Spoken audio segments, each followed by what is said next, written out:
Selama 2 tahun mereka pulang pergi antara Amerika dan Yerusalem mencari uang supaya mereka dapat kembali meneruskan pencarian itu. Pada bulan Desember 1981, mereka melanjutkan pekerjaan mereka di dalam sistem gua yang mereka temukan. Namun akhirnya mereka bertiga sakit. Kedua putra Ron kembali ke Amerika dan Ron harus mencari bantuan dari orang lain untuk melanjutkan. Dia tidak akan menyerah dan merasa Tuhan telah berjanji kepadanya bahwa dia akan menemukan tabut pada kunjungan itu. Tetapi sekarang dia telah menggunakan seluruh uangnya. Dia sedang sakit dan pekerjaannya sangat sulit dan melelahkan. Seorang dari penduduk setempat yang membantu Ron bisa menembus celah-celah sempit yang dimana Ron sendiri tidak bisa. Dan sementara melihat-lihat sekelilingnya, Ron menemukan lorong mirip seperti cerobong dan sebuah terowongan kecil di mana Ron harus menghembuskan nafasnya dan memaksakan dirinya untuk masuk. Kemudian dia melihat sebuah stalaktit yang panjangnya sekitar 40 cm di depan dinding tebing.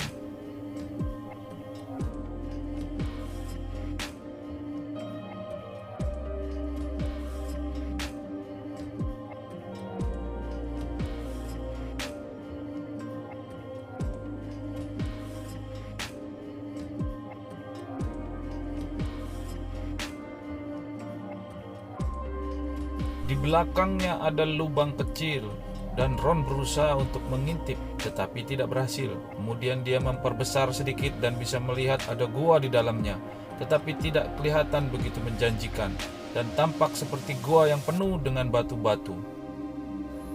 Ron sudah bertekad untuk mencari terus. Dia memperbesar lubang itu sehingga cukup untuk penolongnya masuk. Tetapi tiba-tiba si penolong itu keluar dengan ekspresi ketakutan dan berteriak, "Ada apa itu? Ada apa itu? Saya tidak akan kembali ke situ." Kemudian dia keluar dari gua secepat mungkin. Saat itu Ron menyadari pasti ada sesuatu di situ. Kemudian dia memperbesar lubang itu supaya dia dapat masuk. Hari itu adalah tanggal 6 Januari 1982. Ada kira-kira 45 cm jarak antara batu-batu itu ke dinding langit-langit.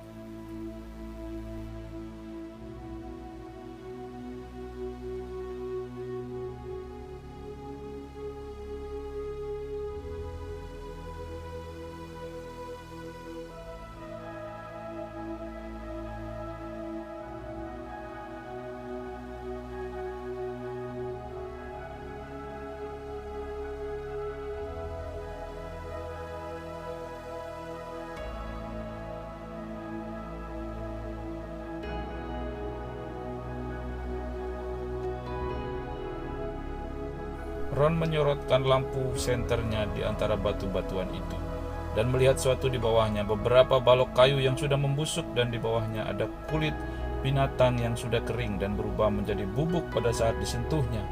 Kemudian dia melihat suatu benda yang memantulkan sinar lampunya mengkilap keemasan. Dia berpikir mungkin itu adalah tabut perjanjian itu, tetapi pada saat menyingkirkan kulit binatang itu, dia melihat meja dari emas yang begitu indah, dikelilingi oleh bingkai di sisi-sisinya dengan pola seperti lonceng dan buah delima. Ron merasa yakin bahwa itu pasti berasal dari bait Allah yang pertama yang hilang dan bisa jadi adalah meja roti sajian yang asli. Kemudian dia menyelidiki ruangan itu dengan teliti dan memperhatikan sekeliling ruangan itu. Dia menggunakan lampu senternya dan melihat sebuah celah di langit-langit. Dengan memanjat di batu-batuan belakang ruangan itu, dia melihat sebuah peti batu tepat di bawah celah retakan. Peti itu mempunyai tutup yang terbelah dua, dan belahan yang lebih kecil bergeser ke samping sehingga membuat celah di dalam peti batu itu. Sayangnya tutup itu terlalu dekat ke langit-langit sehingga dia tidak dapat melihat ke dalam peti itu. Ada bercak hitam di celah retakan langit-langit di atas peti itu, dan juga ada bercak di pinggiran tutup peti yang terbuka. Celah retakan di langit-langit persis di atas celah bukaan tutup peti batu itu, di mana bercak hitam jatuh dan masuk ke dalam peti batu itu. Pada saat itulah seingat Ron menyadari apa yang terjadi di ruangan itu membuat dia jatuh pingsan.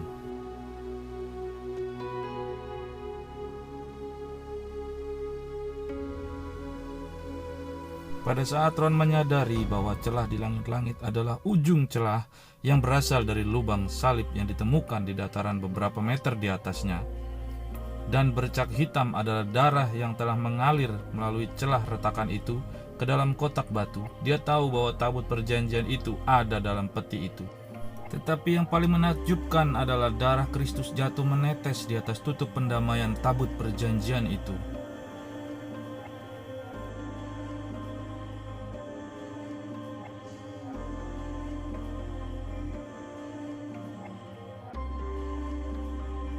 Ron pingsan selama kurang lebih 40 menit, kemudian dia kembali ke gua dan berhasil memastikan bahwa itu benar-benar tabut perjanjian.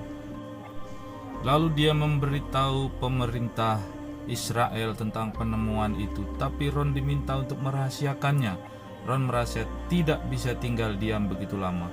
Ron mengunjungi ruangan itu beberapa kali dan melaporkan ada beberapa perabot yang lain selain tabut perjanjian dalam peti batu itu, yaitu kaki Dian yang bercabang 7, pelitanya dari bait suci yang pertama, mezbah pembakaran ukupan dari emas, meja roti sajian, pedupaan emas, efod, topi imam dengan delima gading di ujungnya,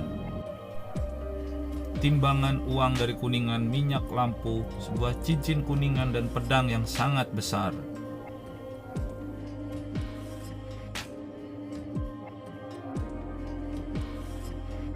Di belakang tabut itu ada ruang kecil dan di situ ditemukan kitab hukum yang diduga ditulis oleh Musa menurut sepengetahuan Ron. Kitab Kejadian tidak ada di situ. Dia merasa terkesan dengan gulungan kitab dari kulit binatang yang masih dalam keadaan sempurna. Kemudian dia mulai bertanya-tanya, bagaimana tabut itu dapat masuk ke ruangan itu? Tidak mungkin melalui jalan di mana dia masuk, karena dia harus menembus melalui batu-batuan. Dengan memindahkan banyak batu-batuan itu, dia menemukan jalan masuk yang lebih besar menuju ke Gua Zedekia di tepi jalan di mana gambar kerub telah ditemukan. Di terowongan itu dipenuhi dengan banyak batu-batu besar, dan Ron tidak tahu bagaimana mengeluarkannya melalui jalan dari tempat dia masuk. Ron mencari sebuah laboratorium di Israel untuk menganalisa darah yang dia temukan di celah retakan itu dan di atas tutup pendamaian. Hasilnya sangat mengejutkan mereka. First of all, in this analysis, I took the blood into a laboratory in Israel. I asked one of the people I work with in antiquities, where is a good laboratory that does reliable work? And they said, such and such, such and such. I took it. I just said, please examine this blood and tell me what you can tell me about it. All right? They said, well, look, we're going to reconstitute it. We're going to put it in normal saline and keep it at body temperature for 72 hours with gentle swirling.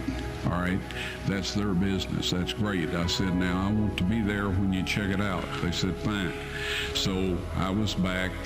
They checked it out. I said, now, they said it's human blood. We can tell that. They did whatever tests they need to do. And then I said, take some of the white blood cells and put them in a growth medium and keep them at body temperature for 48 hours. And they said, well, that'll do no good because it's dead blood. I said, would you please do that for me? And they said, okay, we'll do it. So anyway, I said, I want to be there when you take it out and examine it.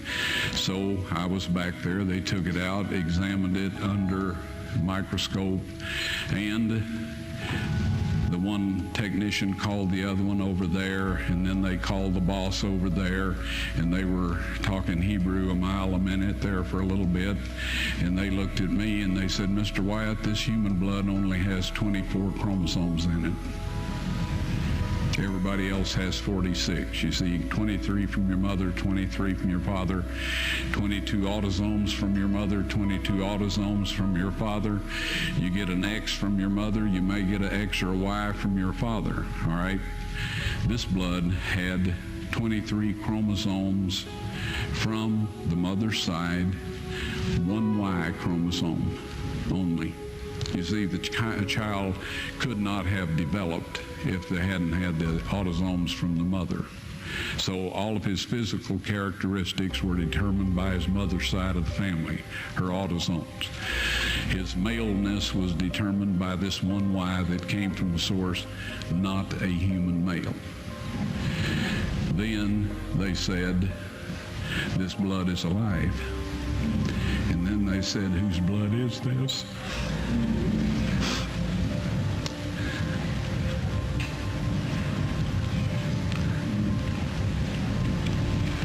I said, it's the blood of your Messiah.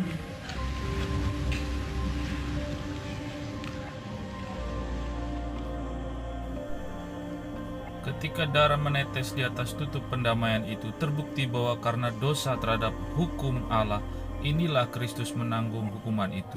Dosa-dosa kita merupakan pemberontakan terhadap hukum Allah, bukan terhadap hukum manusia atau hukum agama lain. Terhadap hukum Allah inilah kita perlu bertobat.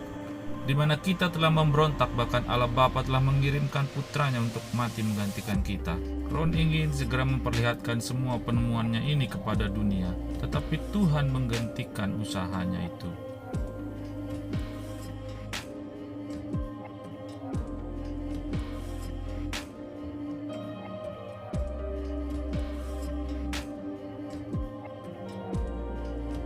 Pada kunjungannya yang keempat, Ron mendapati ruangan itu sudah dibersihkan dan perabot-perabotnya sudah disusun menurut aturannya. Pada saat itu tiba-tiba Ron merasakan kehadiran malaikat di ruangan itu dan melihat 4 malaikat, 2 berdiri di satu sisi tabut dan 2 di sisi lainnya. Mereka memberitahu Ron bahwa mereka ditugaskan untuk menjaga tabut itu, dan kemudian mereka meminta Ron untuk menaruh kameranya pada tripod dan membuat video.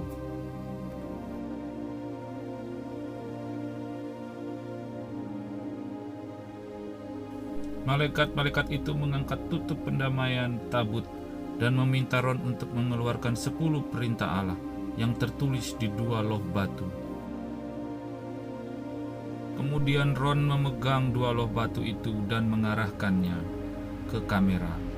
Mereka kemudian memberitahu Ron kapan Tuhan berencana untuk menunjukkan kepada dunia, yaitu pada waktu yang ditentukan Allah, pada saat hukum nasional hari Minggu diberlakukan. Segera setelah itu, kedua loh batu itu akan diperlihatkan kepada dunia.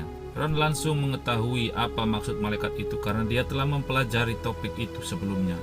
Malaikat itu berbicara mengenai pemberlakuan tanda binatang yang dinyatakan dalam kitab Wahyu 13 dan 14 sebagai penipuan dan ujian yang terakhir yang akan datang.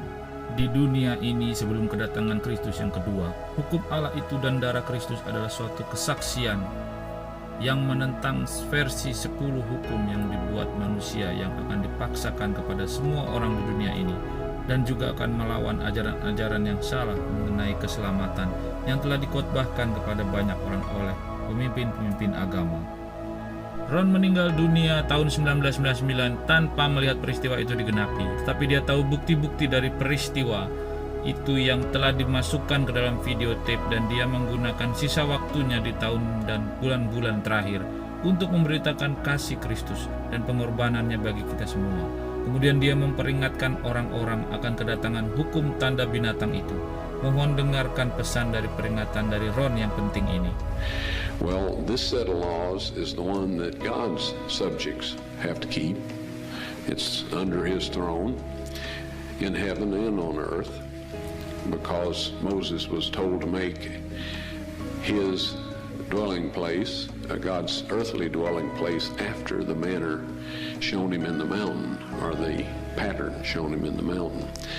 And so anyway, this mercy seat was the earthly throne of God, and it still is. And the Shekinah glory dwelt there for hundreds and hundreds of years, until the Jews became so rebellious and paganistic that God decided he wouldn't dwell among them anymore. We may take a look at that a little bit. But anyway, that is what the mercy seat is all about. There's one statement in Scripture, and that's in 2 Thessalonians. All right, I think it's around the 2nd chapter. It talks about the man of sin. It says he was set in the temple of God, showing him himself that he is God.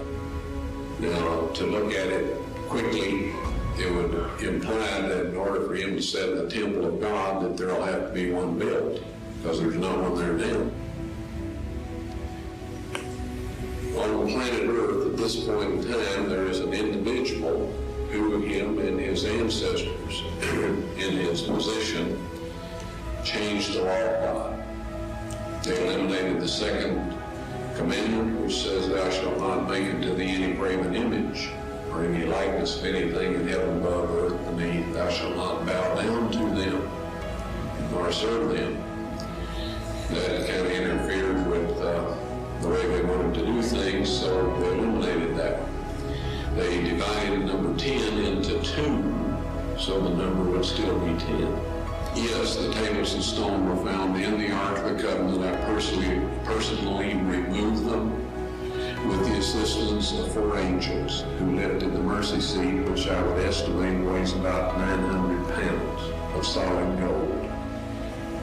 And one of these angels told me to take the tables of stone out of there. He said God wants everyone to see those. And so I took them out, backed up, stood there, froze them in place, and I just can't describe my physical state or mental state or anything else. If I didn't have some physical evidence to prove it happened, I think I had a dream or something. But anyway, they are now available to be shown, but we won't say. Actually, they're on a stone ledge right in the same chamber. That's where the angel put them after I handed them to him. I didn't know what to do with them. And I was told that these are to be presented with the blood evidence when the mark of the beast law is passed or enforced. Now, I know everybody wonders about what it is, the mark of the beast. You've heard all kinds of rumors, stories, and all of this. I'll tell you quick and simple. If you keep the 10 commandments that God wrote up on those tables of stone, and about which he says in Psalms 89:34, those of you that are writing down text, you'll want this one. Psalms 89:34. He says, "My covenant will I not break, nor alter the thing that has gone out of my lips." He spoke the 10 commandments from the mountaintop. He wrote them in stone, and he says, nothing will change, right? If you keep that law, you will receive the seal of God. Soon there will be a set of man-made laws, best intentions, surrounded by a barrage of salubrious soliloquies and sepulchral solicitudes. That's all kinds of stories and all of this instigated by the devil to make you think that this is the best thing that ever happened to the human race and that you could just want to go along with us voluntarily. These man-made laws will require that you break God's 10 commandments. Christ said of the Pharisees, "For it is in vain that they do worship me, teaching for doctrines the commandments of men." If you keep those man-made laws and break God's 10 commandments, you will receive the mark of the beast. Nobody has the mark of the beast at this point in time. You can only get it after that those laws are enforced. Now, is that hard? When a bunch of man-made laws are passed and enforced that require you to break God's 10 commandments, the penalty for not keeping those laws is that you cannot buy or sell. That is the mark of the beast. We will say, friends, keep this law and you receive the seal of God. Keep the laws that man has made that force us to break God's law, and we have the mark of the beast. It may sound a little simple. I know there's people that say it's a computer chip and all kinds of stories. It is keeping the laws of man instead of the laws of God. As Christ said to his disciples when speaking of the Jewish leaders in his day, he said, "For it is in vain that they do worship me, teaching for doctrines the commandments of men." God did not accept Abel's or Cain's offering of fruit and vegetables. He will not accept any substitute for our loyalty to him, but keeping his 10 commandments. And there will come a time, folks, when if you do that, you will not be able to buy or sell. Now in Psalms 89:34, he says, "My covenant will I not break, nor alter the thing that has gone out of my lips." Okay? That means that the 10 Commandments, which is the covenant, he won't change that. He spoke it from the mountaintop, and it's recorded in the 20th chapter of Exodus. He won't change that. When I saw the tables of stone and saw what they said exactly the same thing that the original Hebrew text says in the book of Exodus. Exactly.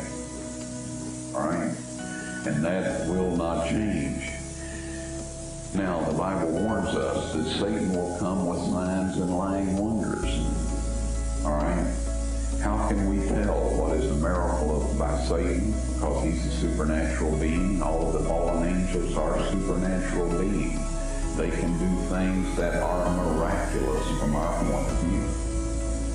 How can we tell what's of God and what's not?